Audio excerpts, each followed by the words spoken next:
Cela fait longtemps que je cherche à parler d'Olbus, principalement parce que c'est un des modèles que je souhaite suivre sur ma chaîne, parler de soi et de son vécu à travers un prisme qui est, dans ce cas-ci, le jeu vidéo. Un ton calme, un montage efficace et sans compter un réel attachement au sujet et au jeu traité. C'est selon moi la formule qu'utilise Olbus et quelque chose que je ne vois que trop peu souvent dans mon fil d'abonnement. Olbus fait partie de ces gens pour qui, au fur et à mesure, j'acquis une réelle compassion. Sans pour autant trop rentrer dans sa vie privée, on comprend que les jeux qu'il nous présente l'ont réellement marqué, plus que ce que beaucoup d'autres auraient pu ressentir. Olbus n'est selon moi pas du genre à se mentir ou à se cacher dans ses émissions, on sent une sincérité dans le propos et le ton employé qui monte cruellement sur internet selon moi. Donc aujourd'hui, je souhaite vous parler de lui, du sens que je donne à ses vidéos et de ses concepts. Je ne me pose en aucun cas comme un critique et je le dis tout de suite, je ne suis là que pour vous présenter un vidéaste que j'apprécie profondément et qui me fait ressentir les jeux auxquels il joue et qui sonne comme quelqu'un m'ayant en partie compris, même involontairement.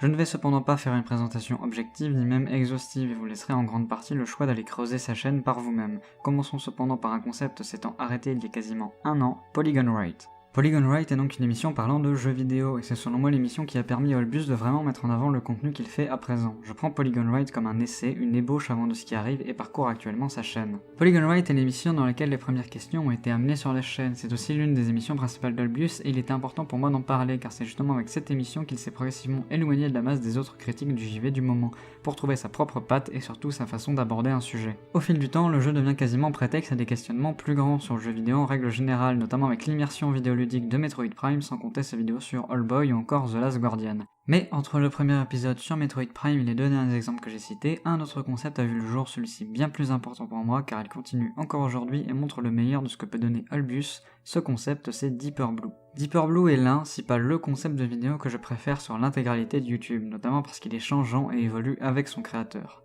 Dans chaque épisode, Olbus nous met dans la peau du personnage que l'on incarne, nous raconte son histoire d'un point de vue personnel, quelque chose que je souhaiterais voir plus car au final dans le jeu vidéo on nous raconte toujours une histoire. Et j'aime profondément la façon qu'a Olbus de directement nous faire entrer dans son univers, de se poser en tant que personnage principal d'une histoire qui n'est pas sienne, en nous la racontant pourtant bien mieux que n'importe quel trailer ou synopsis. Et ce, avec une certaine mélancolie, souvenir des heures passées sur le jeu qu'il nous raconte la façon dont il a vécu, à travers son scénario et tout son amour pour ce média. Mais ce concept lui permet également d'aller plus loin, de sortir du simple jeu pour nous parler plus globalement du jeu vidéo, notamment dans tout ce qu'il apporte.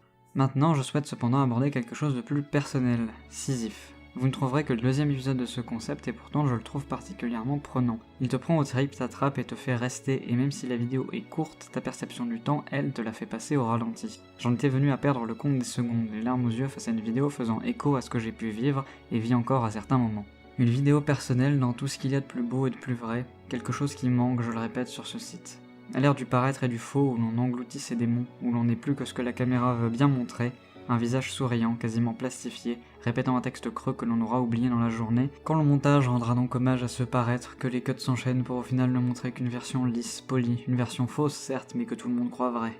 L'émotion disparaît, ne laissant place qu'au rire, souvent forcé, aux envies de tout arrêter, de voir ce site aller droit dans le mur. Ne voir de lumière que dans des fenêtres clairsemant mon chemin vers l'abandon, ma volonté de stopper cette mascarade qu'est cette vaine et stupide tentative d'aider ceux qui le méritent encore.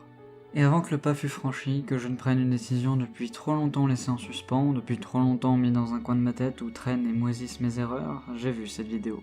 Et je me suis dit que finalement, tout n'était pas perdu.